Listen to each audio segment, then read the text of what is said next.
ನಮಸ್ಕಾರ, ನೀವು ನೋಡ್ತಾ ಇದ್ದೀರಾ ಸ್ಪೀಡ್ ಪ್ಲಸ್ ಕರ್ನಾಟಕ. ನಾನು ಅಮೃತ ಶ್ರೀಕಂಠ. ಸ್ಕೂಲ್ ಡೇಸ್ ಅಂದ್ರೆ ಎಲ್ರಿಗೂ ಮೆಮೊರಬಲ್. ಬಗೆದಷ್ಟು ನೆನಪುಗಳಾಗರ, ಶಾಲೆಯ ಆವರಣ, ಕನ್ನಡ ಕಲಿಸುವ ಮೇಷ್ಟ್ರು, ಗಣಿತ ಕಲಿಸುವ ಮುಂಗೋಪಿ ಶಿಕ್ಷಕರು, ಇದೆಲ್ಲದರ ನಡುವೆ ಅಲ್ಲೊಂದು ಇಲ್ಲೊಂದು ಸ್ನೇಹ, ಭಾರವಾದ ಬ್ಯಾಗು, ಇದೆಲ್ಲದರ ಜೊತೆಯಲ್ಲಿ ನಮಗೆ ಅತ್ಯಾಪ್ತರಾಗಿ ಕಾಣಿಸೋದು ಶಾಲೆಯ ಬೆಲ್ ಬಾರಿಸುವಂಥ ವ್ಯಕ್ತಿ.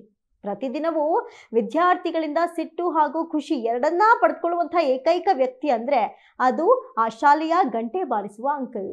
ಬೆಳಿಗ್ಗೆ ಆತ ಸ್ಕೂಲ್ ಬೆಲ್ ಮಾಡಿದಾಗ ಸಿಟ್ಟಾಗೋ ವಿದ್ಯಾರ್ಥಿಗಳು ಸಂಜೆ ಆತ ಬೆಲ್ ಬಾರಿಸೋದನ್ನೇ ಖುಷಿಯಿಂದ ವೇಟ್ ಮಾಡ್ತಾ ಇರ್ತಾರೆ. ಗಂಟೆಯ ಶಬ್ದ ಕಿವಿಗೆ ಬೀಳ್ತಿದ್ದಂತೆ ಬೆಲ್ ಮಾಡಿದ ಅಂಕಲ್ಗೆ ಆ ಪುಟ್ಟ ಮಕ್ಕಳು ಮುಗ್ಧ ಮನಸ್ಸಲ್ಲೇ ಥ್ಯಾಂಕ್ ಯು ಅಂತ ಹೇಳಿ ಬ್ಯಾಗ್ ಅನ್ನ ಹೆಗಲಿಗೇರಿಸಿಕೊಂಡು ಮನೆಯ ದಾರಿ ಹಿಡಿಯೋದೇ ಒಂದು ಅದ್ಭುತ ಅನುಭವ. ಬೆಂಗಳೂರಿನ ಅತ್ಯಂತ ಹೈ ಪ್ರೊಫೈಲ್ ಸ್ಕೂಲ್ಗಳಲ್ಲಿ ಒಂದಾದ ಬಿಷಪ್ ಕಾಟನ್ ಸ್ಕೂಲ್ನಲ್ಲಿ ಕಳೆದ 38 ವರ್ಷಗಳಿಂದ ಗಂಟೆ ಬಾರಿಸುವಂತಹ ಸಿಬ್ಬಂದಿಯಾಗಿ ಕರ್ತವ್ಯವನ್ನ ನಿರ್ವಹಿಸ್ತಾ ಇದ್ದ ವ್ಯಕ್ತಿಗೆ ಇತ್ತೀಚೆಗೆ ಶಾಲೆಯ ಹುಡುಗಿಯರು ಭಾವುಕ ವಿದಾಯ ನೀಡಿದ್ದಾರೆ. ದಾಸ್ ಅಂಕಲ್ ಅಂತಲೇ ಶಾಲೆಯಲ್ಲಿ ಫೇಮಸ್ ಆಗಿದ್ದ ವ್ಯಕ್ತಿ ಶುಕ್ರವಾರ ವೃತ್ತಿಯಿಂದ ನಿವೃತ್ತರಾಗಿದ್ದಾರೆ. ಈ ವೇಳೆ ಶಾಲೆಯ ಹುಡುಗಿಯರು ಗಂಟೆಯ ಸುತ್ತ ನಿಂತು ಕೌಂಟ್ ಡೌನ್ ಮಾಡಿ ಅವರಿಗೆ ಬೀಳ್ಕೊಡುಗೆ ನೀಡಿದ್ದಾರೆ. ಬೆಂಗಳೂರಿನ ಬಿಷಪ್ ಕಾಟನ್ ಬಾಲಕಿಯರ ಶಾಲೆಯಲ್ಲಿ 38 ವರ್ಷಗಳಿಂದ ಬೆಲ್ ಬಾರಿಸುತ್ತಿದ್ದ ದಾಸ್ ಅಂಕಲ್ ಅವರಿಗೆ ವಿದ್ಯಾರ್ಥಿನಿಯರು ಭಾವುಕ ವಿದಾಯವನ್ನು ನೀಡಿದ್ದಾರೆ.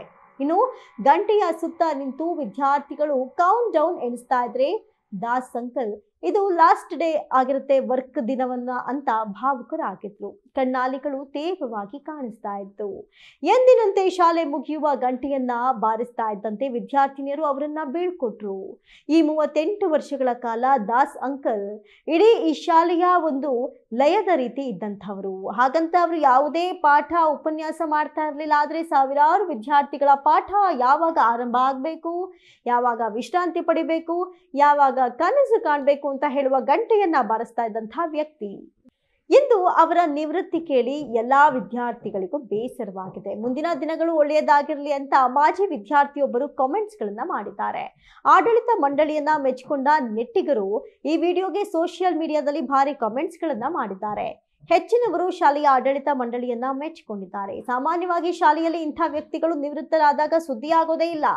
ಆದ್ರೆ ಆಡಳಿತ ಮಂಡಳಿ ಅದನ್ನ ಶಾಲೆಯ ಮಕ್ಕಳಿಗೆ ತಿಳಿಸಿ ಅವರಿಂದಲೇ ಈ ರೀತಿಯ ಬೀಳ್ಕೊಡುಗೆ ನೀಡುವಂತೆ ಮಾಡಿರೋದು ನಿಜಕ್ಕೂ ಮೆಚ್ಚುವಂತಹ ವಿಚಾರ ಎಂದಿದ್ದಾರೆ ನೆಟ್ಟಿಗರು.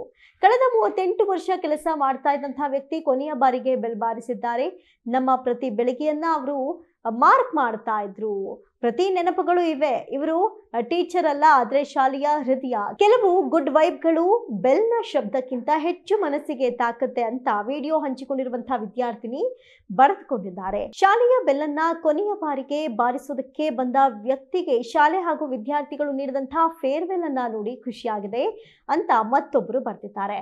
38 ವರ್ಷದ ನಂತರ ದಾಸ್ ಅಂಕಲ್ ಕೊನೆಯ ಬಾರಿಗೆ ತಮ್ಮ ಬೆಲ್ಲನ್ನ ಬಾರಿಸಿದ್ರು. ಇದು ಆ ಶಾಲೆಯ ಎಲ್ಲರ ನೆನಪಿನಲ್ಲಿ ಸದಾಕಾಲ ಉಳಿಯುವಂತಹ ಬೆಲ್. ಅವರ ನಗು, ಶಾಂತವಾಗಿದ್ದ ಅವರ ಬದ್ಧತೆ, ಸ್ಕೂಲ್ನ ಪ್ರತಿ ಅಂಚಿನಲ್ಲೂ ಅವರು ಇರ್ತಾ ಇದ್ದಂತಹ ರೀತಿಯೇ ಇಲ್ಲಿನ ಹಾರ್ಟ್ ಬೀಟ್. ಇಂದು ಅವರು ತಮ್ಮ ಕೊನೆಯ ಬೆಲ್ಲನ್ನ ಬಾರಿಸಿದ್ದಾರೆ. ನಾವು ಅವರನ್ನ ಸಂಭ್ರಮಿಸಿದ್ದೇವೆ ಅಂತ ವಿದ್ಯಾರ್ಥಿನಿಯೋರ್ವಳು ಬರ್ಕೊಂಡಿದ್ದಾಳೆ.